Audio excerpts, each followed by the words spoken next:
कार्यक्रम आहे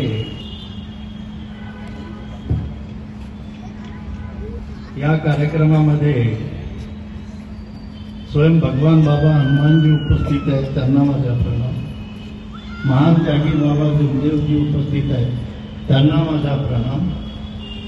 आजच्या या कार्यक्रमाचे सर्व आयोजक जे कुठल्याही संस्थेशी निगडीत नाही, हा कार्यक्रम कुठलाही संस्थेचा नाही, तर हा कार्यक्रम महान त्यागी बाबा जुमदेवजी यांच्या सेवकांकडूनच घडलेला, त्यांच्या सेवकांकरताच हा एक मोठा कार्यक्रम घेण्यात आलेला. ऍक्च्युली हा कार्यक्रम मागच्या महिन्यात व्हायला हवा होता, परंतु काही कारणास्तव ती 7 तारीख झाली आणि डिसेंबरमध्ये झाली. आणि आमचं दुर्दैव म्हणा किंवा आमच्या सेवकांचं सुदैव म्हणा काय असेल, आज याच इथून एक साधारणतः 2-3 किलोमीटरवर एक कार्यक्रम सुरू आहे वाघोडा या गावी. आणि या गावामध्ये मला काल जे ऐकण्यात मिळालं ते खूप वाईट वाटतं, कारण त्यांना माहीतच नाही सेवक म्हणजे काय आणि पदाधिकारी म्हणजे काय आणि संस्था म्हणजे काय. मला कळत नाही की तुम्ही संस्था आणि पदाधिकारी लोक तुम्ही आमच्या सेवकांमध्ये का मतभेद निर्माण करता.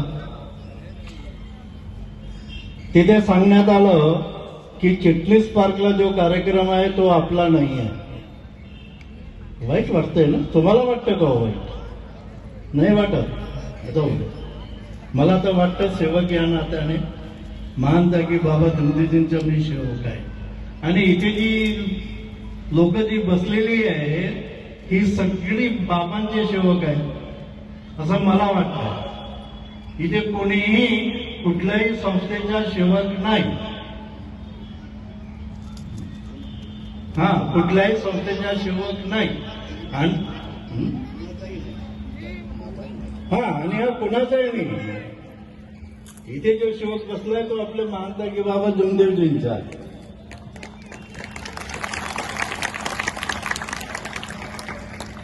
हा जो कार्यक्रम जेव्हा मला सांगण्यात आला सप्टेंबरच्या महिन्यामध्ये, सप्टेंबरमध्ये घडामोडी झाल्या आणि हा नोव्हेंबरमध्ये होणार होता, पण आज आपले 2 कार्यक्रम एकत्र आल्यामुळे काही लोकांनी सेवकांमध्ये भ्रम निर्माण केला. आणि हा भ्रम का निर्माण केला मलाही कळत नाही. का असं वागतंय सेवक लोक मलाही कळत नाही. बाबांनी एकता शिकवली, आम्ही एकता तोडली. अरे सेवक हा बाबांचा, तुमचा नाही, माझा नाही, कुणाचाही नाही. मग असं का करताय? आणि म्हणून मी तुम्हा सर्व सेवकांना सांगेन की आपण बाबांचे सेवक आहोत. बाबांच्या सेवकांशी आपल्याला व्यवहार करायचा आहे. जर कोणी म्हणत असेल मी बाबांच्या सेवक नाही, संस्थेचा सेवक आहे, तर मी तुम्हाला स्पष्टपणे सांगतोय त्या सेवकाशी व्यवहार करू नका. आपला हा जो टॉपिक आहे, एक मिनिट मी येतो तुमच्या टॉपिकवर. आपल्याकडे वेळ कमी आणि मला भरपूर मुद्दे घ्यायचे आहे. हे जे एक मिनिट वेळ खूप आहे आपल्याला, चिंता नका करू. तर मला सगळ्यांना विनंती आहे की असं करू नका.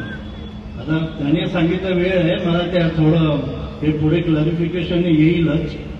प्रत्येक संस्थांचे याचे त्याचे प्रश्न उत्तर आहे. हा जो आपला आजचा जो कार्यक्रम आहे जो मला सांगण्यात आला ते सेवकांमध्ये जे भ्रम निर्माण झाले, जे सेवकांमध्ये ज्या लोकांनी वेगळं सांगितलं एकच गोष्टी, तर सत्य काय हे तपासण्याकरता आजच्या हा कार्यक्रम आहे असं मला वाटतं. बरोबर आहे का प्रवीण? बरोबर. आणि म्हणून मी या कार्यक्रमात आलेलो. आता यांनी जो एक प्रश्न विचारला की जी नियमावली तयार केली त्यावेळेस तुम्ही एकट्याने केली की कुणाचा सांगण्यावरून केली की काय? ही जेव्हा आम्ही विनंती आणि प्रार्थना झाली, कारण सुरुवातीला विनंती आणि प्रार्थना असा एका लाईनमध्ये नव्हता. कारण तो काळ बिचारे आपल्याकडे सेवक होते, ते सगळे सेवक अडाणी होते मॅक्झिमम, म्हणजे जास्तीत जास्त सेवक अडाणी होते. सुशिक्षित सेवक त्यावेळेस फार कमी होते. त्यावेळेचे जे सेवक होते म्हातारे किंवा ते आपल्या तुटक शब्दामध्ये ते बोलत होते. म्हणून एक ती चांगल्या प्रकारची एकाच लाईनमध्ये आलेली अशी ती विनंती असावी, म्हणून ती विनंती आणि प्रार्थना. मी आणि सदाशिव भोते म्हणून एक होते बाबाजी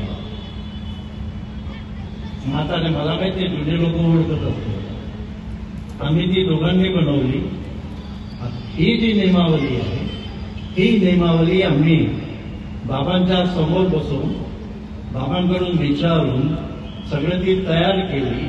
ती बाबांच्या समोर ती वाचण्यात आली, विनंती वाचण्यात आली, प्रार्थना वाचण्यात आली आणि त्याच्यावर मग बाबांनी कुठे काय कमी जास्त आहे ते शब्द आम्ही ते व्यवस्थित केलंय आणि बाबांनी त्याला संमती दिली. आणि त्यानंतर हा जो सेवक संमेलन झालं 1991चा, त्या व्हिडिओमध्ये तुम्ही पाहिलं बाबांनी ती नियमावली सगळ्या सेवकांना दिली.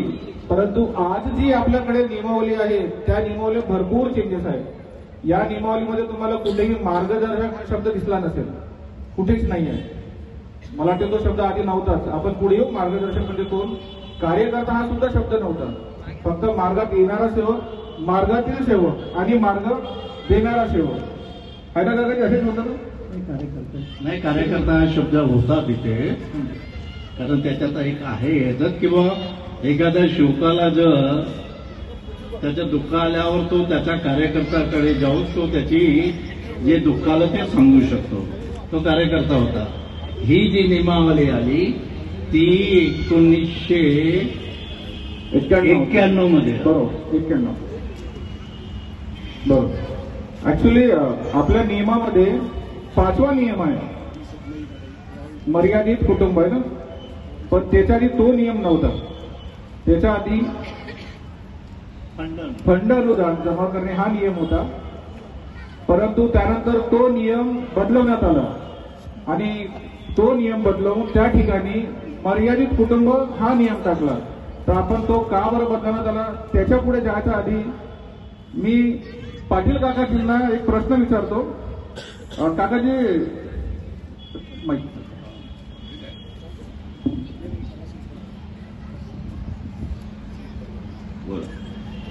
पाटील काकांजीचं थोडंसं मी शॉर्ट मध्ये सांगतो.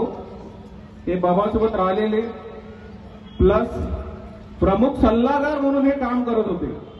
तिथे बँकेत किंवा दुसऱ्या संस्था तिथे प्रमुख सल्लागार म्हणून हे काम करत होते. आता यांचं बँकेत आहे, प्रमुख सल्लागार आहे, तर बाबासोबत खूप घनिष्ठ आणि बाबासोबत जाणारे.